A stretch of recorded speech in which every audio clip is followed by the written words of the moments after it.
বন্ধুরা, আমি আজ একটা পেঁয়াজ রসুন ছাড়া এঁচোড়ের তরকারি করছি, নিরামিষ। তাই জন্য আমি এঁচোড়টাকে একটু সেদ্ধ করে নিয়েছি নুন হলুদ দিয়ে, তারপরে এটা তেলে ভেজে রেখেছি। এখন আমি কড়াতে তেল দিয়ে দিয়েছি।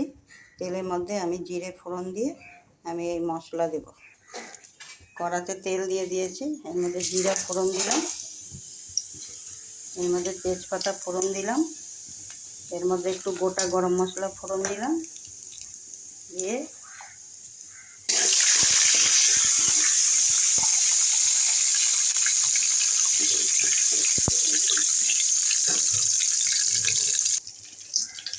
দেখুন আমি মশলা করে রেখেছি। এর মধ্যে কাঁচা লঙ্কা, শুকনো লঙ্কা, জিরে, ধনে, আদা, তেজপাতা, টমেটো, একটা টমেটো আছে, সব দিয়ে আমি একসাথে বেটে নিয়েছি। আমি এখন এটা তেলের মধ্যে ছেড়ে দেবো।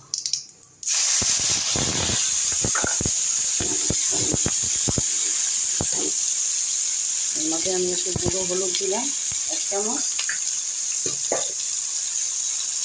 নুন দিলাম একটু, দিয়ে আমি এই মশলাটাকে কষাবো। মশলাটা দেখুন কষানো হয়ে গেছে। আর আমি এই আলুটাকে ভেজে রেখেছিলাম, আলুটাকে দিয়ে দিলাম। এর মধ্যে এঁচোড়টাকেও দিয়ে দিলাম, ভাজা এঁচোড়টাকে। এরপরে আমি এগুলোকে নেড়ে চেড়ে কষাবো। এই দেখুন কষানো হয়ে গেছে আলু আর এঁচোড়। এই পর্যায়ে এসে আমি জল দিয়ে দেবো।